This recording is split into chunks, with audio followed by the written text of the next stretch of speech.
So we'll win in a trial. And because there's no way that the courts will ever. And we had a judge, a guy that was a judge in my defense team. He had been a judge. And his brother-in-law is in the New Orleans Court of Appeals. So, we knew that we would win. Okay. I hired Gene Baker, the dean of the Harvard Law School. Jesus. I hired the best money could buy. And and we went. I get convicted. But the funny thing is, I get convicted, but the Captain Bolivian Air Force gets found innocent. And I'm like, if that son of a bitch didn't sell anything, what did I buy? What do you mean? He's innocent and I'm guilty. Yeah, how does that work? What happened was, ego kills people. So I've always wore What kills people? ego. Ego. Your ego will kill you all the time. Okay. I always wore a suit, right? I've always dressed, like a business person. Right. Well, Alan Ross, this attorney who later on I would meet in Macon, who had just been out of law school, he gets the guy's wife to go to JCPenney and buy the cheapest clothes, and then he had signs with her because she didn't speak English, right? So whenever he went like that, she would cry and all that. So he had the guy looking like a beggar.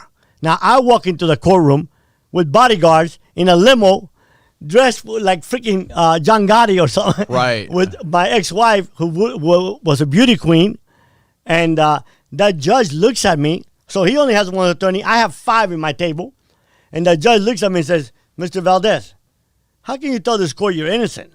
You got $1 million worth of lawyers. Everyone knows that a young man cannot afford that."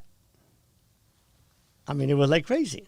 It was like crazy. Wow. And so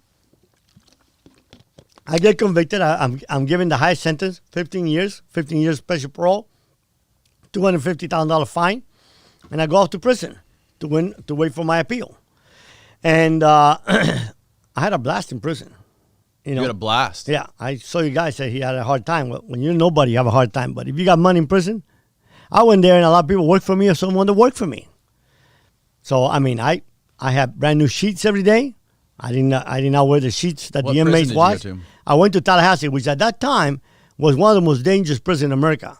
They call it Gladiator School because in Tallahassee, in Washington, D.C., every crime is a federal crime. Mm-hmm. So what happens is anybody whereas the federal inmate during that period of time was more of a white-collar smuggler, Yeah. people that were not violent. Right. Well, in D.C., you had all those murderers, rapists, all that, and they all went to Tallahassee. So every week... Oh, it was a state prison? No, Fed. Oh, it was a Fed, okay. But in D.C., every crime is a federal crime, right? Because it's a Commonwealth. Okay, yep. So every week, it was 4 dorms, 150 men, like a barracks, like a military barracks. And every week, they would search, and they have this drum, 55-gallon drum, full of shanks, all kinds of weapons, all kinds of homemade knives and stuff like that. Mm-hmm.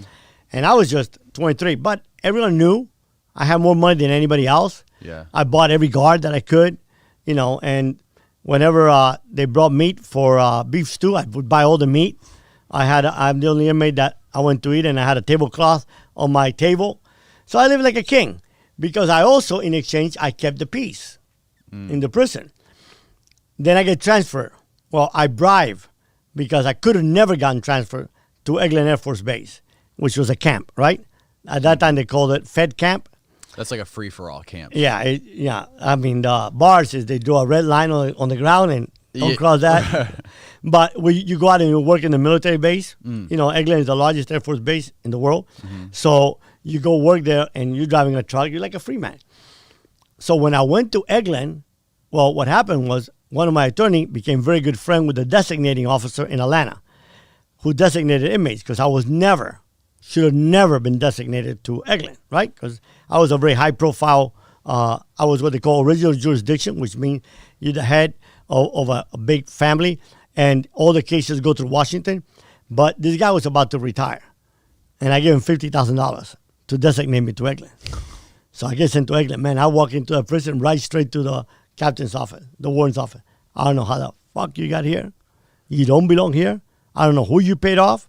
I'm like, Warren, you mean that federal employees take bribes? I didn't know that. And he's like, get out of here, but I'm watching you. And don't ever think that you're going to work in that base. I said, sir, I'm just here to do my time. I got 3 years left. I'm not causing no problem. I don't have a single write-up in the prison.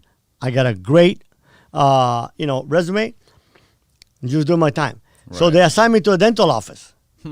And the hospital, which was the best job there. I wore a white suit. And I ended up having a relationship with one of the females that worked in the hospital for about a year and a half. Mm-hmm. And then they thought that something was going on a Friday.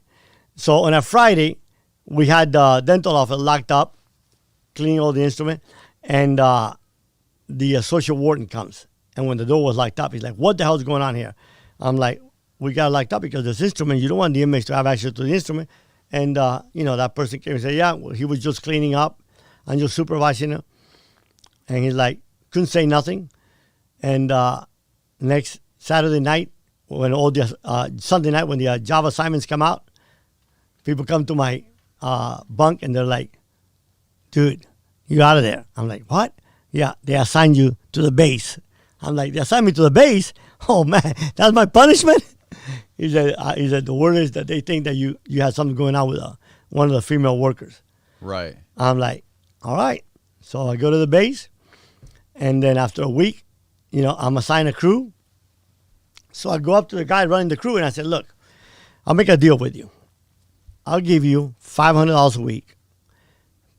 You pick us up in the morning, sign us out, give me the truck. I'll take the crew. I'll supervise everything, but leave me alone. You go. He had a girlfriend. I said, go see your girlfriend. Yeah.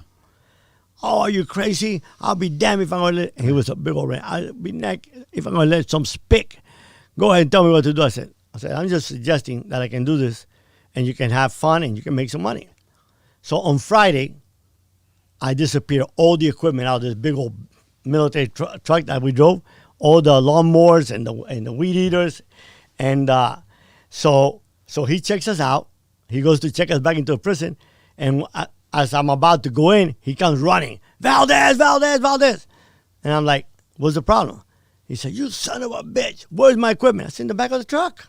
We just left it there a couple of minutes ago. I said, that's my crew. Yeah. 6 of them. I said, come here, guys. I'm the driver, by the way, so I don't look in the back. Where you guys put the Toro, $7,000 Toro, 3 of them. And they're like, in the back of the truck. Man, he was just about to cry. I said, look, I'll make you a deal. You take my original deal, and I'll go around the prison. I'll find out what the hell happened to your equipment. And if I can find it for you Monday morning, I'll give you the money. How much? He said, $38,000. I said, I'll give you the money. He said, okay, please. This is my whole retirement. This is my second job. I retired from the military 3 years ago. I said, all right, no problem. We had hidden it on the beach. And I'm like, all weekend long, I'm like, I hope nobody runs into this freaking equipment. Wow. I'm going to lay out $38,000 for this freaking joke. We come back, and the money was there. The equipment was there, and then he let me do whatever. And I meet a girl that came to visit her father, who later on I got married to her. And I used to leave the base every day. I used to laugh. I said, if a prison inmate goes out of this big, secure Air Force base, what the hell are the Russians doing? And I bought an apartment right outside of Eglin, and I went home every day. I ate good. I had sex. For how many years? For 2.5 years. For 2.5 years. And at the end, there was this lieutenant who was a friend of mine. He was really, really cool. And so I'm walking, right? They finally released me. I did all my time. Mm-hmm. And so I'm walking out. He says to me, please tell me the truth. Were you seeing your wife? I said, I was. And he's like, where? We would spend all day long looking through this entire freaking base. I said, you're looking in the wrong place. I was outside the base. He said, you didn't have the balls, did you? I said, yeah, I did. He said, I left every day.